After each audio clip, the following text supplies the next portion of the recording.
धन्यवाद परमेश्वरा देवा हा सुंदरसा दिवस दिला याबद्दल धन्यवाद मानतो देवा।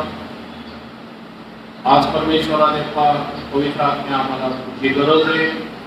आज माझ्या विचाराचा कल्पनाचा मुखाचा ताबा घे, वचन सांगण्यासाठी लागणाऱ्या ज्ञान बुद्धी शक्ती सामर्थ्य माझ्या मानवी बुद्धीला दे। आणि परमेश्वरा देवा हे जे वचन येणारे देवा या ऐकणारे देवा आलेले आहेत तेव्हा त्यांच्यावरती दया कृपा कर, त्यांना वचन समजावं यासाठी पवित्र आत्मा एक शिक्षक म्हणून त्यांना ते वचन शिकवू देवा। आणि परमेश्वरा त्यांनी वचन ऐकू देवा, हे वचन अशा प्रकारे त्यांच्या अंतःकरणात रुजलं जाऊ दे की त्यांच्या जीवनामध्ये स्वभावाद्वारे बोलण्याद्वारे तुझा परमेश्वरा देवा फळ उत्पन्न व्हावं अशी दया कृपा तू आज आमच्यावरती कर परमेश्वरा। इथून पुढची वेळ आम्ही तुझ्या हातात देते, मागणी कल्पना अपेक्षा अधिक देणारा परमेश्वर तुझे येशूच्या नावात मागतो म्हणून पाहिजे आमेन। आपण बाप्तिस्मा बद्दल आपण पाहत होतो आणि मागच्या वेळेस आपण बाप्तिस्मा मी मागच्या वेळेसच सांगितलं की ही कमिटमेंट आहे, कमिटमेंट बिटवीन मनुष्य आणि देवामध्ये। आणि ती कमिटमेंट पाळण्यासाठी दोन्ही व्यक्ती किंवा जबाबदार असतात। एक तर देव सुद्धा वचनानुसार आम्हाला आशीर्वादित देण्यासाठी जबाबदार आहे आणि आम्ही सुद्धा कमिटमेंट ज्यावेळेस करतो या तो एक करार आहे, तो करार आम्ही ज्यावेळेस आधी जातो अंतःकरणापासून हृदय तयार करू मग त्याच्यापासून आम्हाला वळता येणार नाही, फिरता येणार नाही आणि मग आम्ही ती कमिटमेंट पूर्ण करण्यासाठी देवाच्या वचनात आज्ञेत चालणं अत्यंत गरजेचं आहे। Praise the Lord. आणि म्हणून आपण त्याचीच तयारी करत आहोत की बाप्तिस्मा हा केवळ विधी नाही आहे किंवा रूढी परंपरा नाही आहे, या अंतःकरणापासून परमेश्वराला समर्पित होणं गरजेचं आहे। जसं येशू क्रूस खांबावरती त्याने आज्ञा पालन करून देवाचा एकुलता एक पुत्र असून सुद्धा त्यांनी स्वतःचं समर्पण केलं आणि समर्पण एवढं की त्यांनी वधस्तंभावरचं मरण सहन केलं। ही एक कमिटमेंट होती, त्याची आज्ञापालन होती। त्याचप्रमाणे आज आपल्याला क्रूस खांबावरती तर जायचं नाहीये, पण येशूने जी आम्हाला आज्ञा सांगितली त्याप्रमाणे आम्हाला काय करायचं ते पाळायचं आहे। आणि आपण जो मार्कमध्ये मागच्या वेळेस पाहिलं होतं, जो विश्वास घेतो धरतो तो काय करतो बाप्तिस्मा घेतो आणि मग त्याचं काय होतं कारण होतं आपण बघितलेले। मागच्या वेळेस आपण पाहिलं की परत एकदा की 3 प्रकारचे बाप्तिस्मे होते, एक योहानाचा बाप्तिस्मा, एक ख्रिश्चन बाप्तिस्मा आणि एक पवित्र आत्म्याचा बाप्तिस्मा। आणि बाप्तिस्माचा अर्थ सांगितला, बाप्तिस्मा याचा अर्थ होतो की इमर्स टू इमर्स, पाण्याखाली जाणं आणि वरती येणं। आणि नंतर आपण पाहिलं की योहानाचा बाप्तिस्मा होता हा घोषणा त्याची होती की पश्चाताप करा, पाप पदरी घ्या आणि परमेश्वराकडं वळा। योहान हा आपण पाहिलं होतं की योहान हा जुना कराराचा शेवट आहे आणि येशू ख्रिस्त नवीन कराराची सुरुवात आहे। Praise the Lord. आणि योहानापर्यंत येशू ख्रिस्ताने स्वतः सांगितलं की आईच्या उदरामध्ये जन्मलेला स्त्रीपासून जन्मलेला योहान हा श्रेष्ठ आहे, पण जो स्वर्गामध्ये जन्मला या ज्याने येशूवरती विश्वास ठेवला, बाप्तिस्मा घेतला, पश्चाताप केला आणि त्याला म्हणतो अंतःकरण आपलं बदललं आणि कमिटमेंट केली देवाबरोबर आणि तो त्याचा काय होणार आहे नवीन जन्म आहे। आणि त्याचा नवीन जन्म झालेलो योहानापेक्षा श्रेष्ठ असं म्हणतोय। म्हणजे येशू ख्रिस्तापासून स्वर्गाचा दरवाजा ओपन झालेला आपण पाहतो। Praise the Lord. आणि मग आपण पाहिलं की प्रेषितांच्या कृत्याचा 19व्या अध्यायामध्ये बघितलं 2 ते 6 मध्ये की ज्यावेळेस योहानाचे शिष्य किंवा योहानापासून बाप्तिस्मा घेतलेली लोक जी होती ती ज्यावेळेस पाऊलाकडे आली आणि पाऊल हा इफिसमध्ये बाप्तिस्मा देत होता, त्यावेळेस पाऊल म्हटलं तुम्ही कुठला बाप्तिस्मा घेतलेला, मग तुम्हाला पवित्र आत्मा मिळाला का?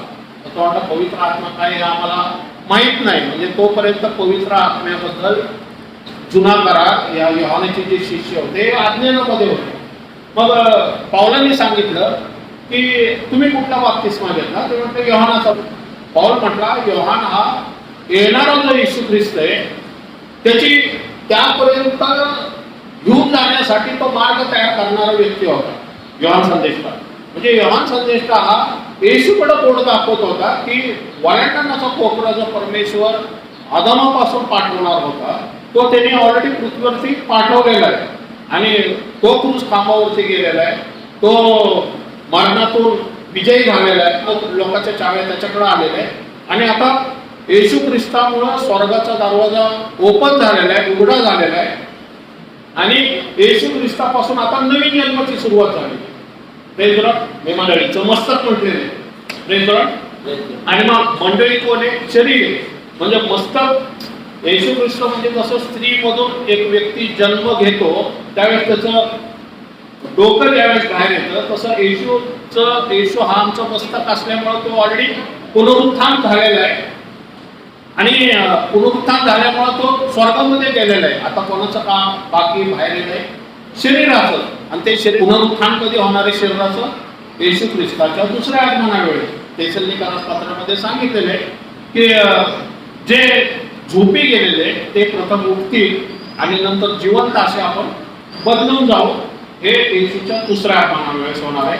म्हणजे ज्याचा नवीन जन्म आहे त्याचं पुनरुत्थान सुद्धा होणार आहे. ही वचनानुसार आपल्याला गॅरंटी मिळालेली आहे. त्या वचनानुसार आम्हाला गौरवशाली आशा आहे. गॅरंटी म्हणण्यापेक्षा गौरवशाली आशा आम्हाला प्राप्त आहे की येशू जसा पुनरुत्थान झालेला आहे तसा आमचं सुद्धा काय होणार आहे? पुनरुत्थान होणार आहे. मग आपण ख्रिश्चन बाप्तिस्मामध्ये बघितले की येशूने सांगितलेले की हे धर्माचरण आहे. जे येशूने कसा बाप्तिस्मा घेतला हे सुद्धा आपण पाहिलं होतं की येशूने बुडून बाप्तिस्मा घेतला ही परमेश्वराकडून असली, त्याला आज्ञा पालन होती आणि येशू ख्रिस्ताने ती आज्ञा पालन केली. आणि ज्यावेळेस येशू ख्रिस्त पाण्यातून वर आला त्यावेळेस आपण पाहिलं की पिता पुत्र सहमत होते येशू ख्रिस्ताच्या बाप्तिस्मा घेण्यामध्ये. बरोबर. कारण योहान म्हणत होता की तुला बाप्तिस्मा देण्यासाठी मी त्या पदाचा नाहीये, मी त्या हुद्द्याचा नाहीये, मी तेवढा पवित्र नाही, मी तुझ्या पायाची जोडे सुद्धा उघडण्यासाठी माझी क्षमता नाहीये. पण येशू म्हटला हे होऊ दे, कारण हे धर्माचरण पूर्ण करायचं नियमशास्त्राप्रमाणे हे होऊ दे, कारण मला परमेश्वराने आज्ञा केलेली आहे की तू तुझ्याद्वारे मी बाप्तिस्मा घ्यावा म्हणून. Praise Lord. पण दुसरा एक जर ह्याचा अँगल जर आपण बघितला, मागच्या वेळेस आपण हा पॉईंट राहून गेला होता की जुन्या करारामध्ये जो याजक असायचा, जुन्या करारातला याजक हा काय करायचा की जे पापार्पणासाठी जे कोपरा असायचा ना, ते पापार्पणासाठी कोपऱ्यावरती हात ठेवायचा स्वतःच्या पापासाठी आणि इस्रायल राष्ट्राच्या पापासाठी.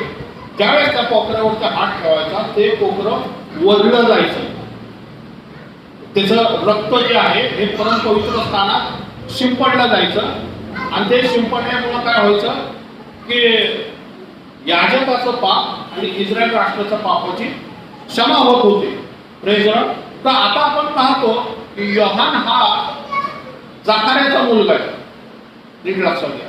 योहान हा जाकार्याचा मुलगा आहे. जकार्या हा याजक आहे असं वचनामध्ये लिहिलेलं आहे. विधी करण्यासाठी पवित्र स्थानामध्ये विधी करत असताना त्याला गॅब्रिएल देवदूत भेटला आणि गॅब्रिएल देवदूताने काय केलं, त्याला सांगितलं की तुला एक पुत्र संतान होईल जो परमेश्वराचा अरण्यात मार्ग नीट करणारा असणार आहे आणि ज्याचं नाव योहान ठेव म्हणून म्हटलेले.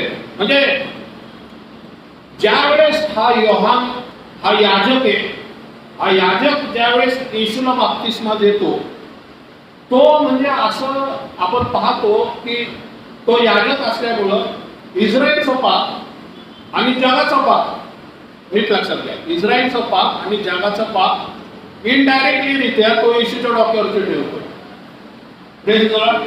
कळते तुम्हाला? म्हणजे येशू हा कोण आहे? हा वधण्यात येलेला कोपरा आहे. कारण योहान म्हणतो, योहान स्वतः की हा देवाने पाठवलेला देवाचा कोपरा आहे असं योहानाचं स्टेटमेंट आहे. परमेश्वराने पाठवलेला देवाचा कोपरा आहे. म्हणजे योहानाला माहिती आहे की हा जो कोपरा आहे हा वाढला जाणार आहे पुढे. बरोबर. इनडायरेक्टली येशूवरती हात ठेवतो आणि येशू ज्यावेळेस पाण्यात बुडतो याचा अर्थ मरण दर्शवतो आणि येशू पाण्यातून वरती येतो याचा अर्थ पुनरुत्थान दर्शवतो. बरोबर. आणि म्हणून आपण पाहिलं हा विधी म्हणजे केवळ रूढी परंपरा नाहीये, तर हा विधी येशूच्या मरण आणि पुनरुत्थानाचं स्मरणार्थ या त्याचं आपण म्हणतो फॉलोवर असल्यामुळं या आपण आज्ञापालन असल्यामुळं आपण सुद्धा त्यावेळेस आज्ञापालन करतो, कारण हे येशूने आज्ञा सांगितलेली आणि आज्ञापालन केल्यामुळं आपण सुद्धा बाप्तिस्माच्या विधीच्या अधीन आहे. म्हणून आपण ख्रिश्चन बाप्तिस्माबद्दल आपण पाहिलं होतं. कारण स्वर्गामध्ये मत्तेचा 28वा अध्याय 18 ते 20 वचनामध्ये स्वर्गात आणि पृथ्वीवर सर्व अधिकार मला दिलेला आहे. तेव्हा तुम्ही जाऊन सर्व शिष्य करा, त्यांना पित्याच्या पुत्राच्या व पवित्र आत्म्याच्या नावात बाप्तिस्मा द्या. जे काही मी तुम्हाला आज्ञा दिली ते सर्व त्यांना पाळण्यास शिकवा. आणि पहा, युगाच्या समाप्तीपर्यंत मी सर्व दिवस तुमच्या बरोबर आहे. Praise the Lord.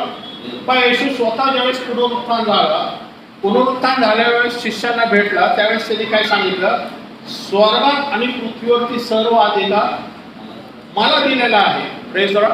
आणि मी तो अधिकार मला ऑलरेडी येशू म्हणतो मला तर उत्पत्तीपासूनच अधिकार आहे. बरोबर आहे. पण आता पृथ्वीवरचा अधिकार सुद्धा मी का घेतलेला आहे, कारण मी शेवटचा आराम आहे.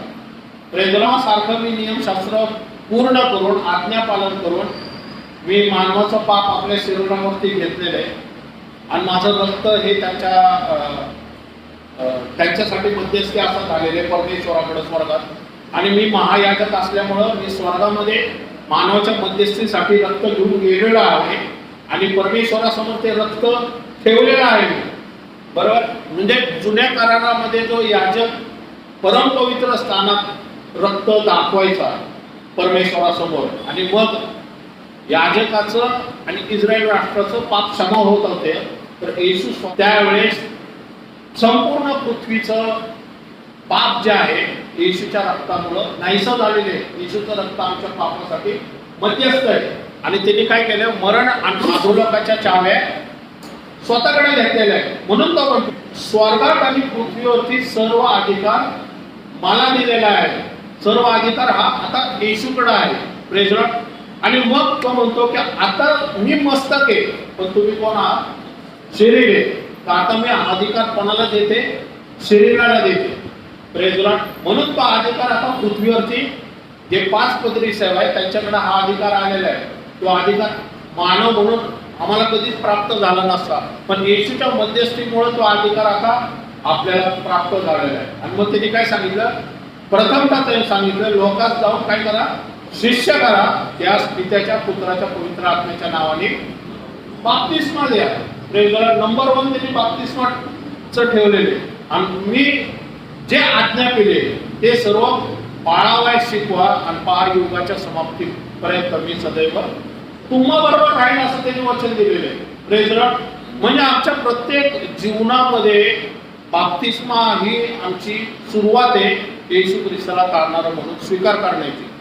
ते आज्ञापालन असलं तरी ते कमिटमेंट म्हणजे तो करार आहे.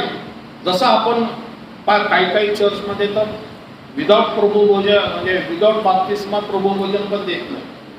आता तुम्हाला माहिती आहे का नाही माहित नाही मला, पण अनेक चर्चमध्ये पहिल्यांदा विचारतात तुमचा बाप्तिस्मा झाला आहे का, तर प्रभुभोजन देतात. प्रत्येक चर्चमध्ये तसं ज्यावेळेस ही कमिटमेंट पाळतो आपण, ही विचार कल्पनाने पाळण्याची कमिटमेंट नाही तर ही आत्मेतून पाळण्याची कमिटमेंट आहे. एकदा आम्ही कमिटमेंट पाळली तर त्याच्या पासून आम्ही वळता कामा नये. कारण कमिटमेंट की जे काही मी तुम्हाला आज्ञा केली ते सर्व त्यास पाळावयास शिकवा. बरोबर आहे. जर पाळायचं नाहीये बरोबर आहे तर मग बाप्तिस्मा घेऊ नका. Praise the Lord. पण जर बाप्तिस्मा घ्यायचा तर मग पाळायचं, कारण वचन सांगते की बाप्तिस्म्यानंतर मग त्यांनी सांगितलेले की जो बाप्तिस्मा घेतो तो काय करतो, आज्ञा पालन करतो आणि सर्व पाळाव्यास तो शिकलेला असतो. प्रेझर पण तिथं स्टेप बाय स्टेप दिलेले ते अधिकार किंवा आशीर्वाद आमच्या पाठीमागं कधी होणार आहे आज्ञापालन करू आणि ते त्यांनी जे काही आम्हाला शिकवलेले ते ज्यावेळेस आम्ही पाळू त्यावेळेस कोणतं मग युगाच्या समाप्तीपर्यंत मी सदैव तुमच्या बरोबर राहील. Praise the Lord. तर हे खूप आशीर्वादित गोष्ट आहे. ही पृथ्वीवरती आमच्यासाठी खूप परमेश्वराने एक तरतूद करून ठेवलेली आहे की ज्यावेळेस बाप्तिस्माचा विधी अंतःकरणापासून पाळतो आज्ञापालन करतो तर आमच्या घरामध्ये आमच्या शरीरामध्ये आमच्या कामामध्ये आमच्या सर्व संसारामध्ये आमच्या सर्व चालण्या बोलण्या वागण्यात जाण्या येण्यामध्ये येशू ख्रिस्त आम्हाबरोबर आहे. तर वचन सांगते मी सदैव सर्व दिवस तुमच्या बरोबर आहे.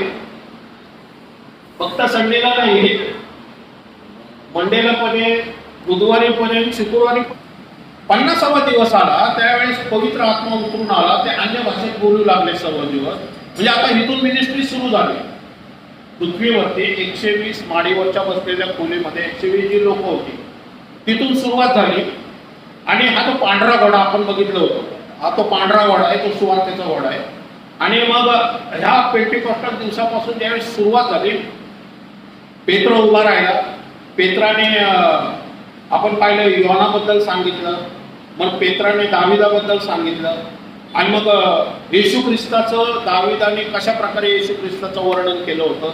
योहानाने पवित्र आत्म्याचं उतरून येईल शेवटच्या काळामध्ये की परमेश्वराचा महान व प्रसिद्ध दिवस येण्यापूर्वी 20वं वचन सूर्य अंधारमय व चंद्र रक्तमय होईल ह्याबद्दल सांगितलं की अन्य भाषा म्हणजे त्यावेळेस जे घडून येणार होतं योहानामध्ये लिहिलेलं आहे. पेत्र म्हणतो हे आता पूर्ण होते. प्रेरणा आणि त्याने येशू ख्रिस्ताबद्दल सांगितलं की दावीद म्हटला 31वं वचन याचे पूर्वज्ञान असल्यामुळे ख्रिस्ताच्या पुनरुत्थानाविषयी असे बोलला की त्याला अधोलोकात सोडून दिले नाही व त्याच्या देहाला पुजण्याचा अनुभव आला नाही. प्रेरणा म्हणजे दावीद म्हटला की माझ्या प्रभूला पुजण्याचा अनुभव येणार नाही. आता दावीद जर प्रभू म्हणतोय दावीद स्वतःबद्दल तर म्हणणार नाही. प्रभू म्हणजे देव. दावीद कोणाबद्दल म्हणत होता? तर पेत्र सांगतोय दावीद हा येशू ख्रिस्ताबद्दल बोलत होता की जो दावीद कुळातून येणारा आहे, बरोबर आहे ना, तो मरण पावणार आहे पण त्याचा देह पुजणार नाही कारण 3ऱ्या दिवशी तो पुन्हा उठणार आहे. आणि तो म्हणतो तो येशू ख्रिस्त ज्याला तुम्ही मारलं, पेत्र म्हणतो की तोच आता उठलेला आहे. प्रेझरामुळे आता वचन सांगते की परमेश्वराने त्याला काय केलेले आपल्या उजवीकडे बसवलेले. प्रेझरा आणि मग तो म्हणतो की ज्यावेळेस पेत्र हे संदेश सांगतो फर्स्ट संदेश त्यावेळेस पेंटिकॉस्टल दिवसानंतर फर्स्ट संदेश सांगतो त्यावेळेस वचन सांगते 38वं वचन 2 पेत्र स्पष्टपणे सांगतो नंबर 1 पश्चाताप करा. बरोबर.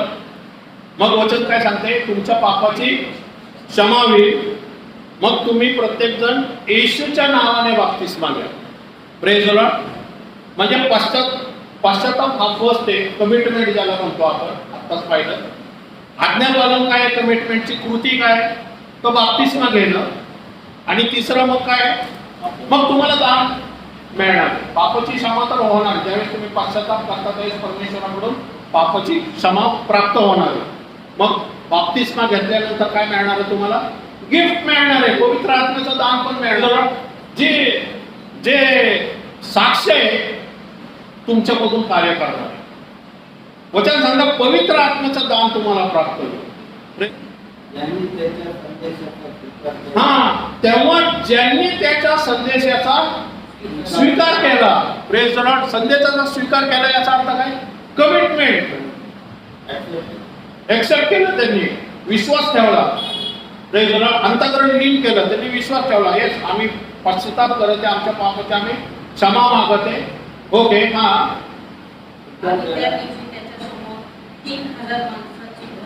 हा त्यावेळेस त्यांचा बाप्तिस्मा झाला असं म्हटलेलं आहे.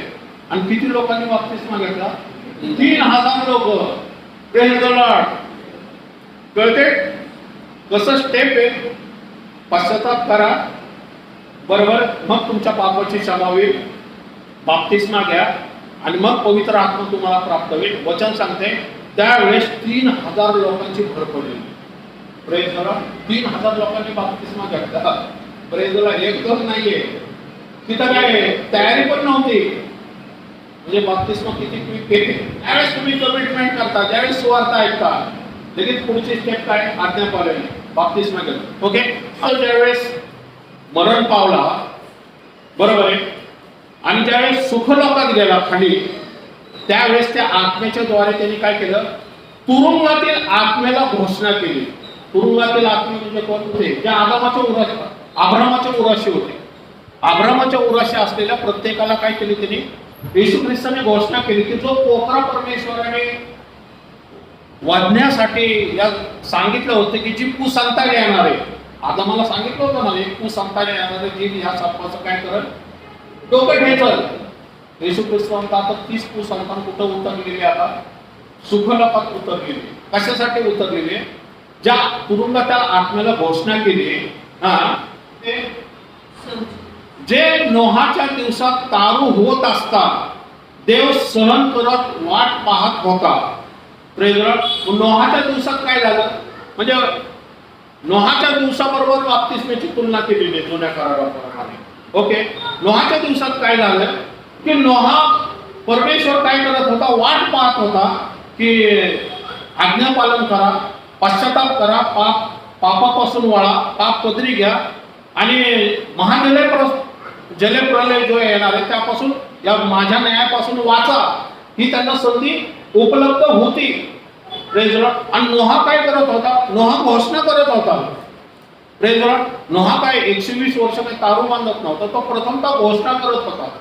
मग ज्यावेळेस लोक कोणी ऐकतच नव्हती, त्यानंतर नोहाने तारू बांधण्याला परमेश्वराने नोहाला सांगितलं. आता ही लोक कमिटमेंट करतच नाही, ही लोक पश्चाताप करतच नाहीये, तर माझा आता न्याय उतरून येणं हे स्वाभाविक आहे.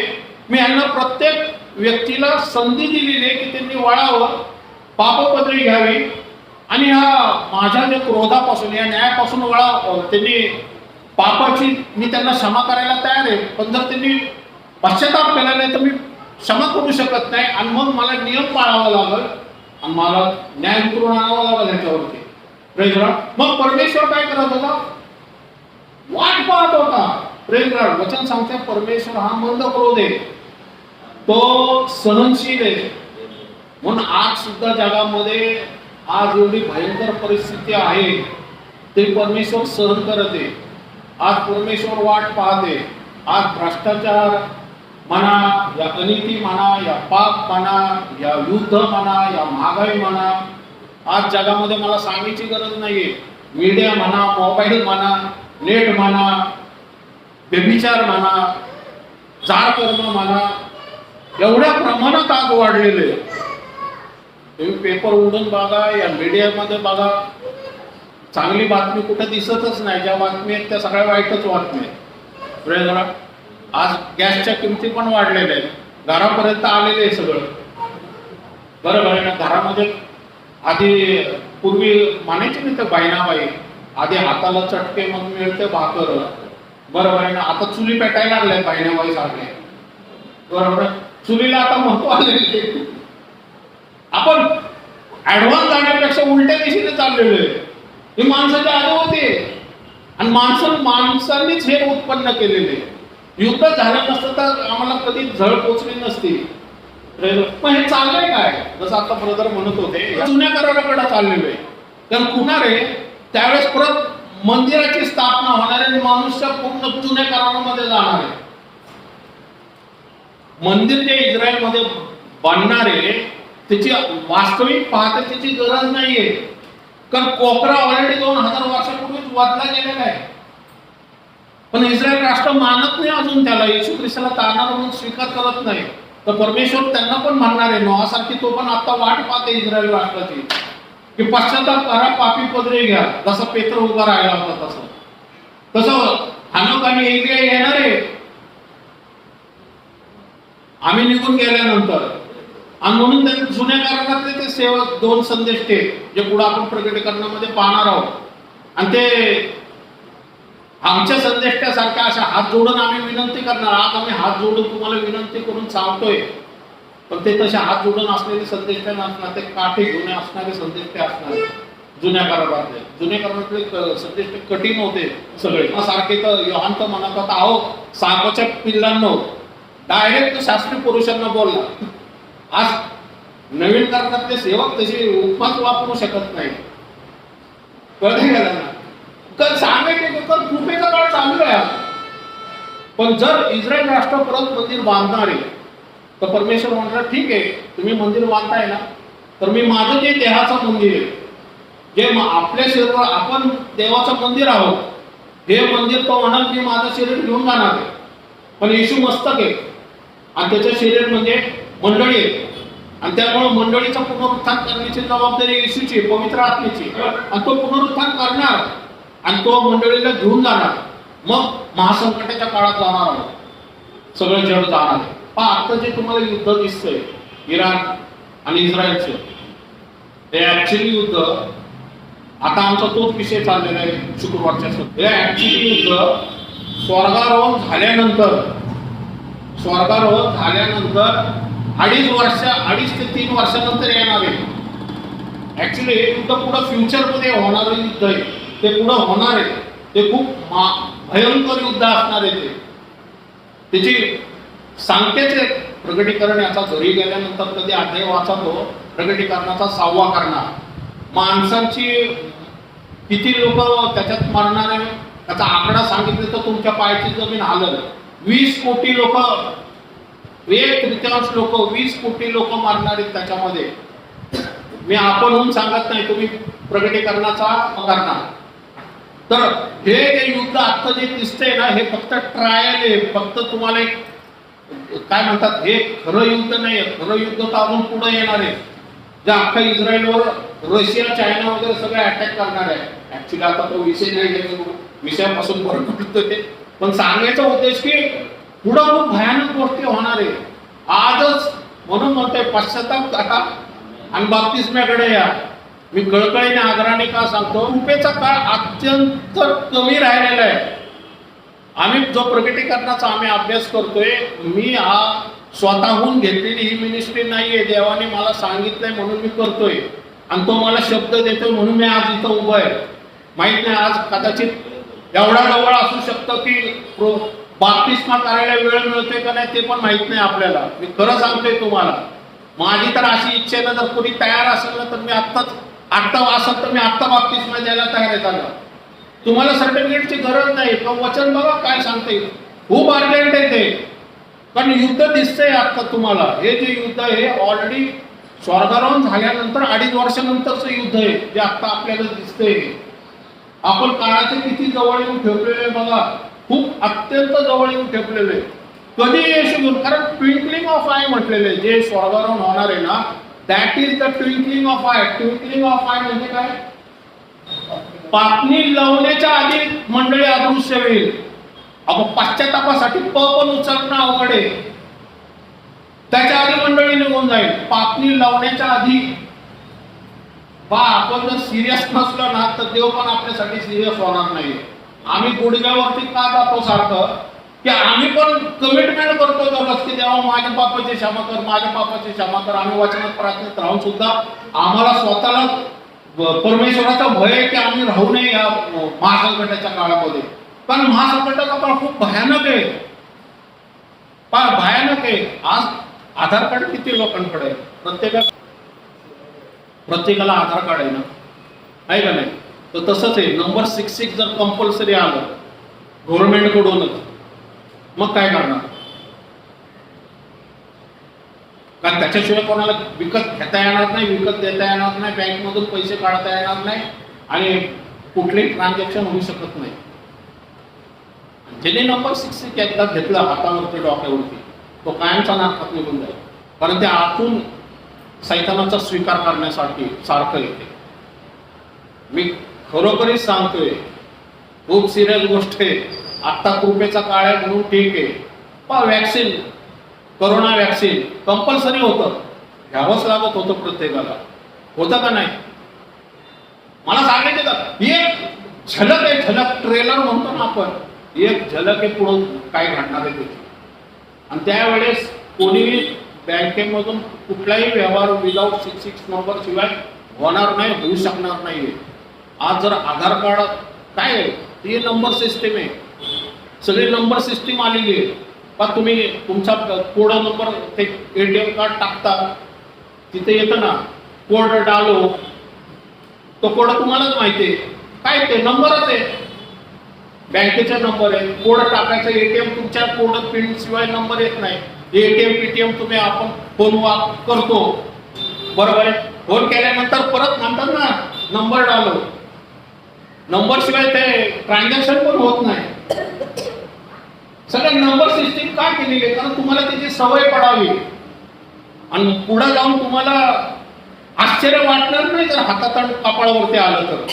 ते म्हणणार ही सिस्टीमच आहे, सिस्टीमचाच एक भाग आहे. बरं आहे ना, हातावरती काय करायचीच गरज नाही. नुसतं ते तुम्ही ते मशीन समोर धरलं, टँक पैसे ट्रान्सफर तुमचे.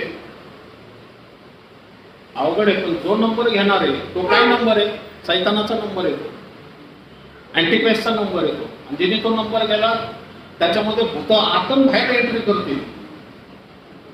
भयंकर आहे. आता सावध राहा, सावधान राहा. मी भय दाखवायला आलेलो नाही.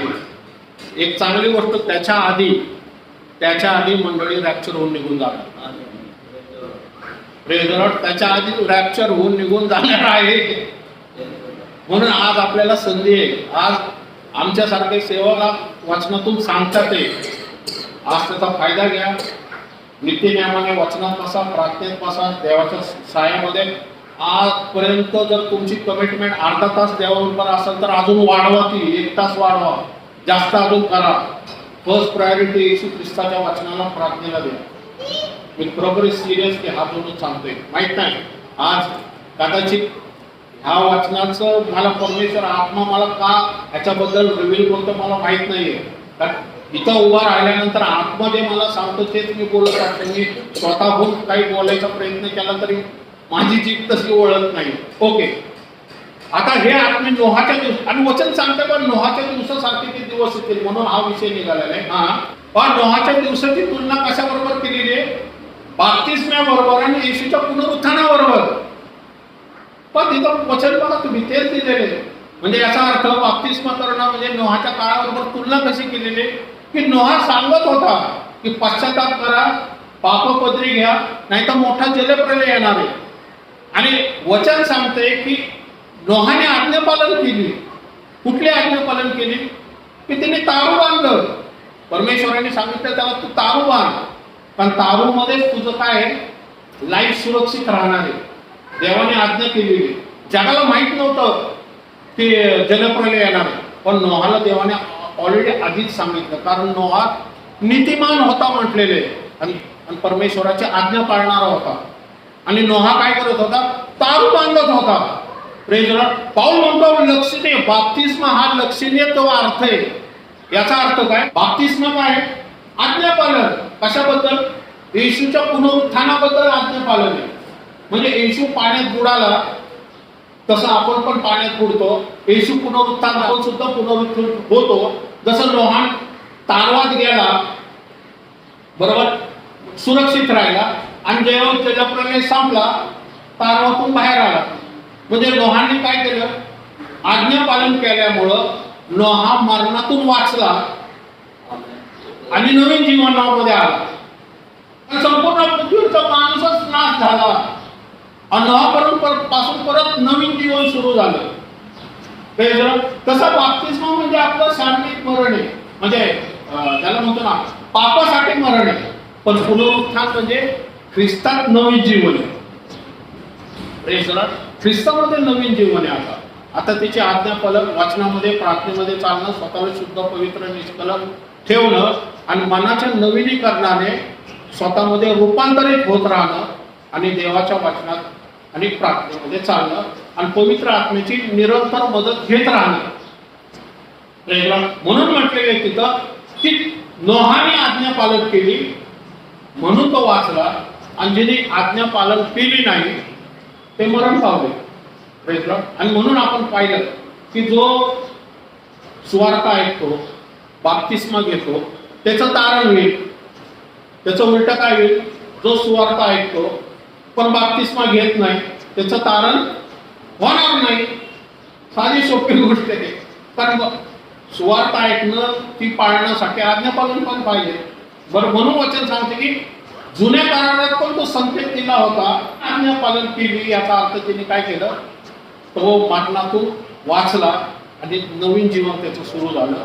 पण जे पापामध्ये होते, ज्यांनी पश्चाताप केला नाही, देवाची आज्ञा अवमानली, वचन सांगते आज्ञा अवमानली तेच ते होत.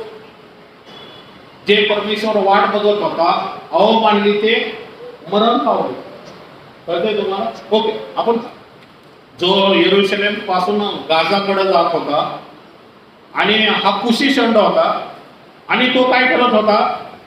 यशा संदेशाचा ग्रंथ वाचत होता, यशा 53.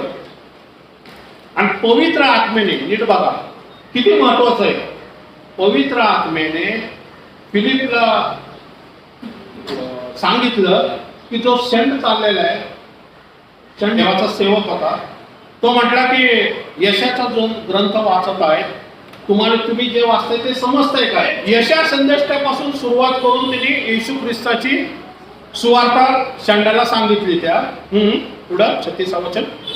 मग वाटेने जात असता ते पाणवठ्याजवळ आले, तेव्हा क्षण म्हणाला, पहा, हे पाणी मला बाप्तिस्मा घेण्यास काय हरकत आहे?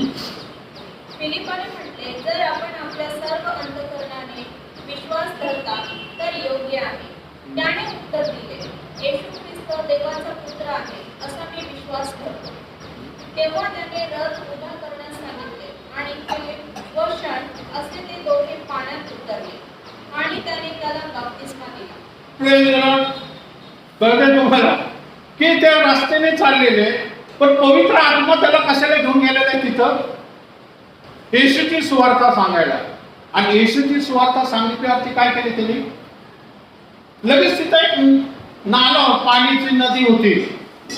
तो क्षण म्हटला की मी कमिटमेंट करतो, मी आज्ञापालन करतो, मला बाप्तिस्मा द्या. Praise the Lord. फिलिप असा नाही म्हटला आता, अरे मी तर चांगले कपडे घालून आले पुण्यावरून, मी भिजल बाबा, मी जाणार कसं परत? Praise the Lord. कळतंय का? बघा, सूट बूट कपडे घालून कोरडा पापी जाण्यापेक्षा भिजलेला क्षमाशील ज्याला म्हणतो ना नीतिमान जाणं योग्य आहे. कळते? सूटबूट आज्ञा पालन न करता जाण्यापेक्षा पाण्यात भिजून बाप्तिस्मा घेऊन नीतिमान पापाची क्षमा झाणे योग्य आहे. फिलिपाने तिथंच त्याला बाप्तिस्मा दिला. किती अर्जंट होतो. जसे दासाने म्हटला की चला आपण काहीतरी मग हे करूया, एवढा अर्जंट आहे. तिथंच लगेच बाप्तिस्मा घेतलं. वचन काय सांगते? म्हणजे पवित्र आत्मेने त्याला डायरेक्शन दिली, तिथं जा बाप्तिस्मा घे. आज चर्चला पवित्र आत्मा काहीतरी सांगत आहे. Praise the Lord. आज चर्चला वचन सांगते, पवित्र आत्मा काहीतरी सांगत आहे. एवढा अर्जंट आहे. पुढे शिला काय होते? बंदिवानामध्ये होते आणि भूमिकंप झाला आणि वचन सांगते की त्यांची बंधनं तुटली गेली आणि त्या ठिकाणी तुरुंगाचा अधिकारी होता. तो तुरुंगाचा अधिकारी स्वतःला हात करून घेणार होता, कारण त्याला वाटलं सगळे बंदी शाळेतले लोक जे जे कैदी होते ते पळून गेले. पौल म्हटला घाबरू नको, आम्ही सगळे इथंच आहे. तर वचन काय सांगतंय? त्या अधिकाऱ्यांनी काय केलं? 30 वचन 30 ते 34. आणि त्यांना बाहेर काढून म्हणाला, महाराज, माझे तारण व्हावे म्हणून मला काय केले पाहिजे? बरोबर, तो अधिकारी म्हणतोय की माझे तारण व्हावे, कारण तो रोमन अधिकारी. तो म्हटला माझे तारण व्हावे म्हणून मी काय केले पाहिजे? ते म्हणाले, प्रभू येशू ख्रिस्तावर विश्वास ठेव, म्हणजे तुझे व तुझ्या घराण्याचे तारण होईल. त्यांनी त्याला व त्याच्या घराण्यातील सर्वांना प्रभूचे वचन सांगितले. मग रात्रीच्या त्याच घटकेस त्याने त्यांना जवळ घेऊन त्यांच्या जखमा धुतल्या आणि तेव्हा त्याने व त्याच्या घरच्या सर्व माणसांनी बाप्तिस्मा घेतला. Praise the Lord. मग रात्रीच्या घटकेस, कारण त्यांना 39 फटके मारण्यात आले होते सिला आणि पौलाला, तर त्या अधिकाऱ्याने त्याच्या कुटुंबाने काय केले? त्यांच्या जखमा धुतल्या. पण वचन काय सांगते? ज्यावेळेस येशू ख्रिस्ताचं वचन ऐकलं त्यांनी कमिटमेंट केली, पश्चाताप केला, पापपदरी घेतली आणि वचनावरती विश्वास ठेवला. आणि वचन सांगते त्या रात्री घरच्या सर्व माणसांनी बाप्तिस्मा घेतला. सर्व. Praise the Lord. कधीची वेळ आहे ही? किती वाजले असतील माहित नाही. मध्यरात्री म्हटल्यावरती 12 नंतरच असेल. मग ते असं नाही म्हटलं पाणी थंड आहे रात्रीचं सकाळी घेणार. किती अर्जंट आहे का सांगते तुम्हाला. बरोबर आहे. तिथं शेंड पवित्र आत्मा घेऊन चाललेला आहे. Praise the Lord. आत्मा बोलतोय आज. ओके, पुढे जाऊया आपण. रोमकरास पत्र याचा 6वा अध्याय 4 ते 6. जितक्यांनी ख्रिस्त येशूमध्ये बाप्तिस्मा घेतला तितक्यांनी त्याच्या मरणात बाप्तिस्मा घेतला याविषयी तुम्ही आजान आहात काय? जितक्यांनी येशू ख्रिस्तामध्ये बाप्तिस्मा घेतलेला आहे त्याच्या मरणात बाप्तिस्मा घेतलेला आहे. Praise the Lord. म्हणजे आपण पाण्यात बुडतो याचा अर्थ काय होतो? आपण मरतो. आपण पण कशाला मरतो? आपण पापाला मरतो, जुन्या स्वभावाला मरतो, जुन्या आचरणाला मरतो, जुन्या सवयीला मरतो, जुने आमचे अंतःकरणामध्ये जे काय मोह, कपट, पाप, राग, लोभ जे काय असतात, व्यसन, या सर्व आपण काय होतो? मरण पावतो. Praise the Lord. हा, बरोबर पूर्ण गेलेलो आहे आपण. Praise the Lord. हा, यासाठी की ज्याप्रमाणे ख्रिस्त पित्याच्या गौरवाने मेलेल्यांतून उठला त्याचप्रमाणे आपणही नवीन प्रकारच्या जीवनात चालावे. Praise the Lord. जसा ख्रिस्त उठला आपण पाण्यातून आल्यावरती काय करायचं?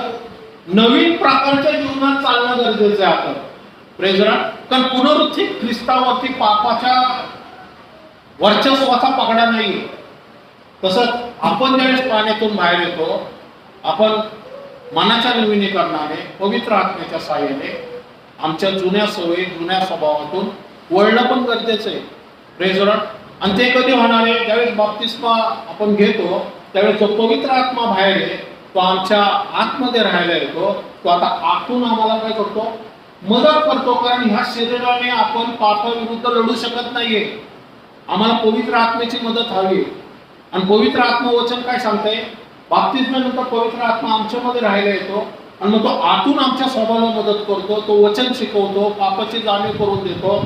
आणि वचन सांगते की तो वेळोवेळी आम्ही जर चुकत असेल तर आम्हाला काय करतो? मार्गदर्शन करतो आणि योग्य मार्गाने चालायचं शिकवत असतो. Praise the Lord. बाहेरून आत नाही तर आतून बाहेर. आमच्या आतून एक प्रकारचं ज्यावेळेस आम्ही परमेश्वराच्या आज्ञेविरुद्ध, परमेश्वराच्या वचनाविरुद्ध काय गोष्ट करतो तर तो आम्हाला कमिटमेंट करत असल्यामुळं तो आम्हाला सांगतो की हे जे करत आहे ते चुकीचं आहे. आम्ही जर चांगलं करत असेल तर तो त्याची शाबासकी देतो. व्हेरी गुड, अजून धाव, परमेश्वर तूच बरोबर आहे. प्रेम करा. आमच्या दुःखाला ताकद देतो, आमच्या शरीराला अजून आरोग्य देतो की नाही हा बाबा वापरण्याचं हे पात्र आहे. या पात्राचं मी संरक्षण करणं सकाळी 5 पासून उठलेले. पण परमेश्वर आम्हाला काय करतो? सायकल करतो, मदत करतो की गाडीत बस आणि लोणावळ्याला जाऊन संदेश द्यायचा आहे तुला. प्रेम करा. ह्या शरीरामध्ये ताकद, शक्ती, एनर्जी कधी येणार? ज्यावेळेस आम्ही देवासाठी एक पाऊल पुढे जाऊ. आणि ज्यावेळेस आम्ही एक पाऊल पुढे जाऊ तर तो आम्हाला शक्ती, सामर्थ्य देणं त्याला का भाग आहे? कारण आपण वापरण्याचा हत्यार आहे. पवित्र आत्मा काही आतून बाहेर तुम्हाला सामर्थ्य देईल की त्याचा वापरण्याचं तुम्ही पात्र व्हावं आणि देवाच्या राज्यासाठी अजून लोक आणावी. Praise Lord. नाहीतर देवदूत आहेत ना त्याच्याकडं. Praise Lord. आता ते 2-4 देवदूत लोणावळ्यामध्ये फिरले इकडं तिकडं तर 100 लोक इथे येतील. काहीतरी दिसतंय बाबा देवदूत. देव तसं काम करत नाही. देव पृथ्वीवरच्या माणसांकडून काम करतो. तुम्ही देवाचं प्रतिरूप आहात. Praise Lord. म्हणून देव तुम्हाला वापरतोय. देव तुमच्याकडे बघतोय, आम्ही दुसऱ्याकडे बघतोय.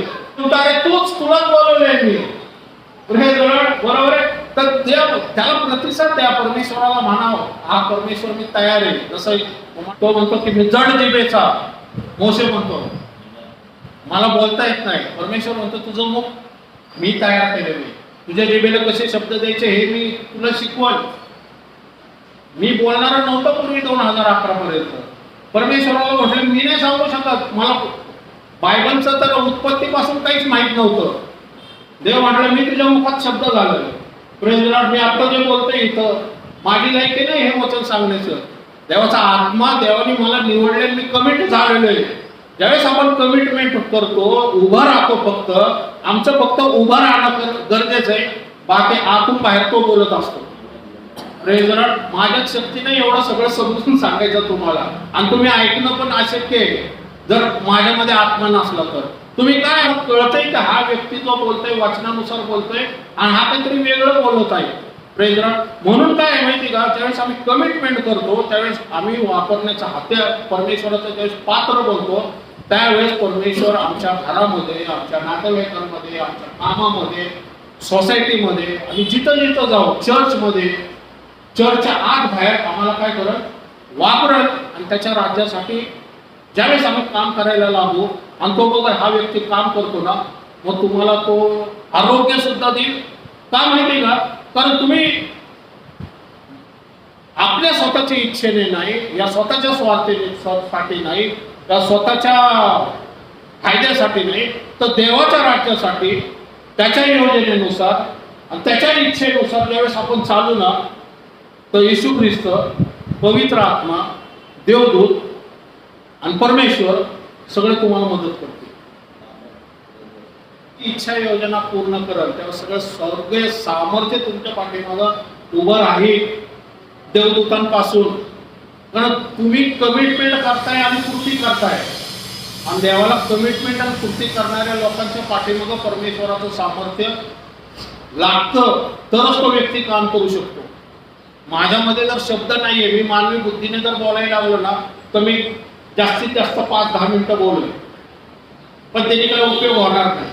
आणि लोक मानवी वक्ते की जे स्टेज हलवून टाकतात, लोकांना तेवढ्या पुरतं बरं वाटतं, अंतःकरणात जरा गुदगुल्या होतात, हा किती चांगलं बोलतंय, किती चांगलं बोलतंय, पण लोक विसरून जातात. पण आत्मिक गोष्टी कसं आहे, फक्त बाहेर शरीरापुरते नाही, तर अंतःकरणात आरपार जातात. मज्जातंतू, हाडं, सांधे, मज्जारज्जू भेदून परीक्षण निरीक्षण करून आम्हाला काहीतरी शिकवतात, आणि मग आम्ही काय होतो, देवाच्या गहन आणि गुप्त गोष्टी शिकायला लागतो आणि तसं वापरण्याचा हत्यार बनतो. पण हे वचन एवढं डीप आहे ना, एवढं गहन आहे ना, ज्यावेळेस आमच्या अंतःकरणात रुजतं ना, तर आमच्यामध्ये बदल घडून येतो की परमेश्वराने आमच्यासाठी किती अद्भुत करून ठेवलेले. Praise the Lord. हा, नष्ट होऊन आपण यापुढे पापाचे दास्य करू नये, म्हणून आपल्या जे जुना मनुष्य त्याच्या बरोबर वधस्तंभावर खिळला. Praise the Lord. पा संपूया आपण.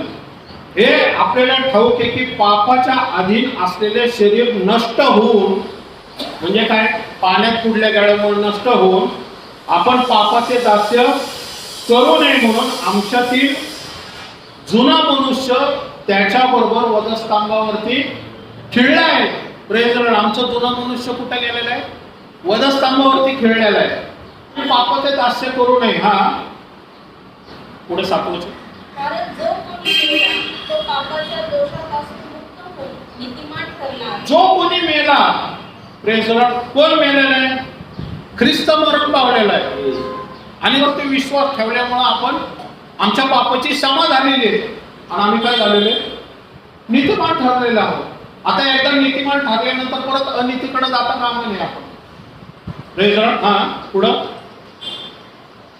आपण ख्रिस्ताबरोबर मरण पावलो असल्यास त्याच्याबरोबर जिवंतही राहू असा आपला विश्वास आहे. हा, त्याच्याबरोबर मरण पावलेस तर आपण आता जिवंत राहू. पण कसे जिवंत राहू, पुनरुत्थित आत्म्याच्या द्वारे चालणारे. आता पुनरुत्थित ख्रिस्त कसा चालत होता, आत्म्याच्या द्वारे चालत होता, शरीराच्या द्वारे नाही. Praise the Lord. हा, आपल्याला ठाऊक आहे की मेलेल्यातून उठलेला ख्रिस्त यापुढे मरण पावत नाही, त्याच्यावर यापुढे मरणाची सत्ता चालत नाही. Praise the Lord. पुनरुत्थित ख्रिस्त आता यापुढं मरण पावत नाहीये आणि मरणाची सत्ताही त्याच्यावरती चालत नाहीये. Praise the Lord. आपल्यावरती सुद्धा मरणाची सत्ता चालत नाहीये. का, कारण आपण ज्यावेळेस फक्त आपण आपल्या आत्मा जो आहे हा अधोलोकात जाणार नाहीये. नीट लक्षात घ्या. आपल्या आत्मा जो आहे आपला, हा पवित्र आत्म्याच्या द्वारे शिक्का मारून हा ज्याला म्हणतो ना परमेश्वराच्या राज्यासाठी वारसा हक्का मारून शिक्का मारून ठेवलेला आहे. आमचा आत्मा हा आता नवीन उत्पत्ती झालेला आहे, नवीन जन्म झालेला आहे आपल्या आत्म्याचा. पण आमचं शरीर मरण पावणार आहे, कारण ते नाशाकडे चाललेले आहे. आमचं शरीर मरण पावणार आहे याचा ते चांगल्यासाठीच मरण पावणार आहे. का माहिती का? शरीर मिळाल्यानंतर गौरवयुक्त शरीर मिळणार आहे. कळते तुम्हाला? कारण हे शरीर मिळाल्याशिवाय गौरवयुक्त शरीर कसं मिळणार आहे? बरोबर. म्हणजे आपण जरी मरणाकडे चाललेलो आहे तरी आपण आमचा आत्मा हा सुरक्षित आहे. Praise the Lord. आणि तो पुनरुत्थानाकडे चाललेला आहे. वचन सांगते की मारण्याची सत्ता आता आमच्या आत्म्यावरती नाही आहे. आमचा आत्मा तर सुखलोकात जाणार नाही. आमचा आत्मा कुठं जाणार आहे? डायरेक्ट ख्रिस्ताकडे जाणार आहे. कारण ख्रिस्त पुनरुत्थित झालेला आहे. आणि ज्यावेळेस ख्रिस्त येणार आहे त्यावेळेस तो त्या आत्म्यांना पण घेऊन येणार आहे आणि त्या आत्म्याला पुनरुत्थानाच्या सामर्थ्याद्वारे नवीन गौरवयुक्त शरीर मिळणार. Praise the Lord. म्हणून आमचे जे ग्रेव्हयार्ड मध्ये आमचे जे नातेवाईक आहेत, आमचे पूर्वीचे आई वडील म्हणा या आजोबा वगैरे कोणी आहेत, ते पुनरुत्थान होणार आहे. Praise the Lord. ते पुनरुत्थान होणार आहे. कारण बाप्तिस्माचा विधी दाखवतोय की पाण्यात पूर्ण म्हणजे मरण आहे आणि पुनरुत्थान ख्रिस्त झाला तसं आम्ही सुद्धा पुनरुत्थान होणार ख्रिस्ताच्या दुसऱ्या आत्म्याने. Praise the Lord. आणि बाप्तिस्माचा विधी म्हणून का पवित्र आहे की तो ख्रिस्ताचं ज्याला म्हणतो प्रतीक आहे की जसं ख्रिस्त मरण पावला तसं आम्ही आता पापासाठी मरण पावणार आहे. पण इथून पुढचं जे लाईफ आहे आम्ही हे ख्रिस्तासाठी जगणार आहे. Praise the Lord. आणि म्हणून या आम्हाला गौरवयुक्त आशा काय आहे की हे शरीर जे आहे हे जरी मरण पावलेले तरी एक दिवस ते पुनरुत्थित होणार आहे. आणि आम्ही जे पुनरुत्थित म्हणजे आता जे आपण जिवंत आहोत आणि आता जर ख्रिस्त आला आपण ख्रिस्त आला तर काय होणार आहे? तर आपण बदलून जाणार आहे. पण एक पिढी अशी असणार आहे की जी न मरताच ख्रिस्ताच्या आगमनाला सामोरी जाणार आहे. Praise the Lord. बरोबर. असं होणार नाही की जोपर्यंत सगळे विश्वासणारे मरत नाही तोपर्यंत ख्रिस्त येणार नाही. असं होणारच नाही. तर एक पिढी कोणतरी जिवंत असणारच आहे. Praise the Lord. जसं नोहाला तारवात नेलं आणि सुरक्षित ठेवलं, बरोबर आहे, तशी आम्ही पिढी आहोत की आपण ज्यावेळेस येशूचा गेलेला आहे ऑलरेडी, तर ज्यावेळेस ख्रिस्त येईल त्यावेळेस आपण रूपांतरित होणार आहे आणि पृथ्वीवरून निघून जाणार. का? कारण महासंकटाचा काळ आमच्यासाठी नाही आहे. कारण आपण ख्रिस्ताचं शरीर आहोत, ख्रिस्ताची वधू आहोत, ख्रिस्त आमचा वर आहे, ख्रिस्त आमचा मस्तक आहे. त्यामुळं मस्तकाला शरीर जोडलं जाणार आहे आणि वराला वधू भेटायला वर वधूला भेटायला येणार आहे आणि मग वधू ही उचलली जाणार आहे. Praise the Lord. ते कधी होईल मला माहित नाही, पण काळ तर अजून जवळ दिसतोय. युद्ध दाराशी कारणा वाचतोय. ट्रम्प हा शेवटचा कारण आहे. जे करंदीकारास पत्रामध्ये म्हटलेले ना, तर हा ट्रम्प ज्याचं नाव ट्रम्प आहे आणि तिथं जो कारण आहे तो पण कारणच आहे. हा शेवटचा कारण आहे. ह्याला देवाने हा पाठवलेल्या पृथ्वीवरती तो काय शुद्ध पवित्र निष्कलंक नाही येतो.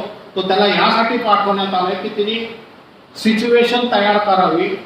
हा ट्रम्प आलाय ना, हा ट्रम्प हा ऍक्च्युली अँटिक्राइस्टचा मार्ग नीट करायला आलाय. कारण आता हे युद्ध चाललेलं आहे, नीट लक्षात घ्या, हे जे युद्ध चाललेले हे युद्ध थांबवायला एक शांतीचा अधिपती येणार आहे. येशू ख्रिस्त नाही, एक अँटिक्राइस्ट येणार आहे. दानिएलच्या पुस्तकामध्ये लिहिलेलं आहे आणि थेसलोनिकराच्या 2 अध्यायाच्या 2 वचनामध्ये लिहिलेले की आपण संपूया. ते एक वचन घेतो मी, संपवतो. पुढच्या वेळेस आपण बाप्तिस्माचा विधी होता तेवढा मी तुम्हाला सांगितलेला आहे. थेसलोनिकरास पत्र कोणत्याही प्रकारे कोणाकडून फसू नका, कारण शेवटच्या दिवसात खोटे सेवक आणि खोटे संदेष्टी येतील. Praise the Lord. बरोबर आहे. आणि त्या अनेकांना फसवतील. खोटा संदेष्टाचं या खोटे सेवकांचं चिन्ह काय माहिती का? खोटा सेवक आणि खोटा संदेष्टा आहे ना, येशू ख्रिस्त हा तारणार आहे ना, हा कधी सांगणार नाही. येशू ख्रिस्त हा देवा प्रभू आहे हे कधी सांगणार नाही. नीट लक्षात घ्या. जो येशूला प्रभू मानतो आणि जो येशूला तारणारा म्हणतो, आणि जो येशू मार्ग सत्य जीवन आहे असं सांगतो, आणि जो येशू देवाचा एकुलता एक पुत्र पुनरुत्थित आहे असं म्हणतो ना, ते सर्व देवापासून आलेले. खोटा सेवक खोटे संदेश ते येशूला प्रभू म्हणणार नाही, येशूला तारणारा म्हणणार नाही, येशूला पुनरुत्थित ख्रिस्त असं कधीच म्हणणार नाही. नीट लक्षात घ्यायला. ओके, कोणाकडूनही फसू नका. कारण त्या दिवसाच्या अगोदर विश्वासाचा त्याग होऊन तो पाप तो अनितिमान पुरुष प्रगट होईल. त्या दिवसाच्या अगोदर विश्वासाचा त्याग होऊन तो अनितिमान पुरुष प्रगट होईल. आता विश्वासाचा त्याग होईल, याचा विश्वासाचा त्याग काय होतो? विश्वासाचा त्याग कोण करतो? विश्वासाचा त्याग करणे याचा अर्थ की विश्वास ठेवणारे सर्व पृथ्वीवरून निघून जाणं. विश्वासाचा त्याग कधीपर्यंत? अजून विश्वास ठेवा म्हणतात ते ना लोक. कोण म्हणताय? चर्च म्हणताय, सेवक म्हणतात, संदेष्टे म्हणतात, प्रेषित म्हणतात, बरोबर आहे ना? सगळीकडे आज येशू ख्रिस्ताची सुवार्ता चालू आहे, बरोबर? सुवार्ता चालू आहे याचा अर्थ विश्वासाचा प्रसार होतोय, बरोबर आहे? म्हणजे पश्चातापाची अजून संधी आहे, अजून विश्वास ठेवायची संधी आहे. पण विश्वासाचा त्याग कोण करत? विश्वासाचा टाइम संपल्यानंतर जे विश्वासाचा त्याग करतील याचा अर्थ काय होणार? विश्वासणारे पृथ्वीवरून निघून जातील. बरोबर? तारूत येईपर्यंत, नोहा तारू मध्ये जाईपर्यंत पश्चाताप करून पाप पदरी घेऊन वळण्याचं मार्ग मोकळा होता, बरोबर? पण ज्यावेळेस नोहा कोण होता? विश्वास ठेवणारा होता. त्याची तारू बांधला, तो तारवात गेला, आणि तो तारवात गेल्यावरती काय झालं? ज्याने विश्वासाचा त्याग केला ते कुठं होते? बाहेर. आणि ज्याने विश्वास ठेवला ते कुठं होते? तारवात. कळले? मग इथं काय सांगितलं? विश्वासाचा त्याग होय. ज्याने विश्वास ठेवला ते कुठं जाणार आहे? स्वर्गात. आणि ज्याने विश्वासाचा त्याग केला ते कुठं राहणार आहे? पृथ्वीवरती. Praise the Lord. विश्वासाचा त्याग होईल म्हणजे ज्यावेळेस स्वर्गावर निघून जाईल त्यावेळेस तो अनितिमान पुरुष प्रगट होईल, बरोबर आहे? हे युद्ध कशाला चाललेले? तो अनितिमान पुरुष प्रगट होण्यासाठी. कारण पुढं वचन सांगते, संपूया आपण 4थं वचन. तो नाशाचा पुत्र, विरोधी व ज्याला देव किंवा भरणीय म्हणून तो कोण आहे? नाशाचा पुत्र म्हणजे सैतानाच्या चालीरीतीने चालणारा. सैताना त्याला पृथ्वीवरचा आसन देणारे स्वतःच. ओके. विरोधी कोणाचा विरोधी? ख्रिस्ताच्या सुवार्तेचा विरोधी. पण लोक त्याला काय म्हणतात? देव किंवा भजनीय.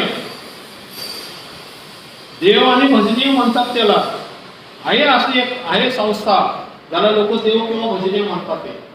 तो असणार येतो, तो धार्मिक पुढारी असणार येतो. हा एक आता युद्ध चालू आहे, आज संपूर्ण जग त्रस्त आहे. आपणच नाहीये, संपूर्ण जग, युरोप कंट्री सगळ्यांना तेलाचा प्रॉब्लेम आहे. प्रेझेंट फक्त मिडल ईस्ट मध्येच तेल उत्पन्न होतंय. अख्खं जग सफर करते तेलासाठी.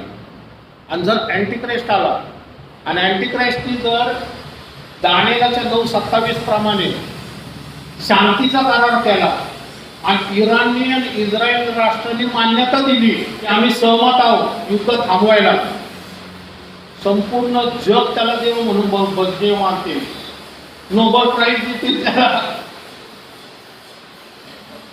कारण करार व्हायला, शांतीचा करार व्हायला युद्ध तर पाहिजे ना.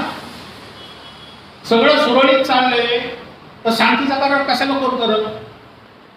भयंकर आहे, युद्ध आहे, पार ज्याला म्हणतो ना अनिती पसरली, म्हणजे परिस्थिती अफाट झालेली आहे, हाताबाहेर गेलेली. त्यावेळेस शांती होऊ शकते ना. आज परिस्थिती तशी हाताबाहेर गेलेली आहे, पाठीमागा हटायला तयार नाहीये. त्यावेळेस जर असा हात प्रगट होईल, समजा तो होणारच आहे, तो जर प्रकट झाला आणि त्यांनी शांती आणली दोघांमध्ये, सगळं जग हा बरं झालं बाबा, देवासारखा आला बाबा, देव भजनीय म्हणतील त्याला. आणि पुढे जाऊन तो अशी चिन्ह चमत्कार करणारे मिसाईल सोडतात ना हे लोक.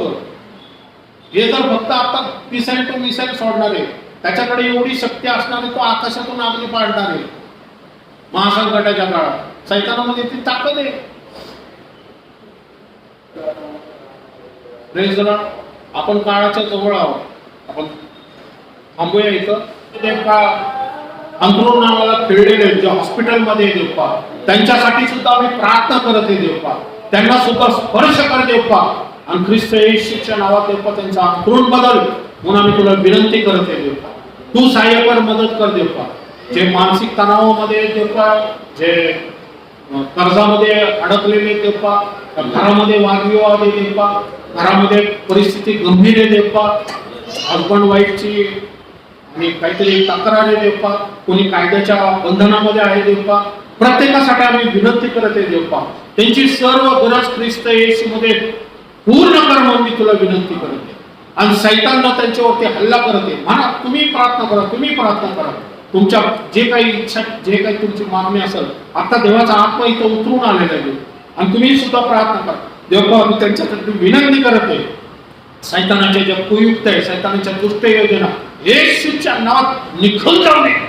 हाकलून लावा त्याला येशूच्या नावात. तुमच्या घरातून, तुमच्या फायनान्स मधून, तुमच्या विचार कल्पनातून, तुमच्या लेकरा बाळांमधून, तुमच्या कुटुंबामधून सैतानाला निघून जाऊ दे येशूच्या नावात. परमेश्वरा देवता त्यांच्या घरामध्ये आनंद दे, शांती दे, आरोग्य दे देवता. आणि देवता तुझ्या वाचनामध्ये, प्रार्थनेमध्ये चालल्यास पवित्र आत्मा त्याला तुझ्या शक्ती सामर्थ्याने भर देतात. जसं आलं तसं जात असताना पुढच्या आठवड्याभर आमच्यावर बघा. तुझी दया कृपा आमच्यावरती येशूच्या नावात मागतो म्हणून तो आहे.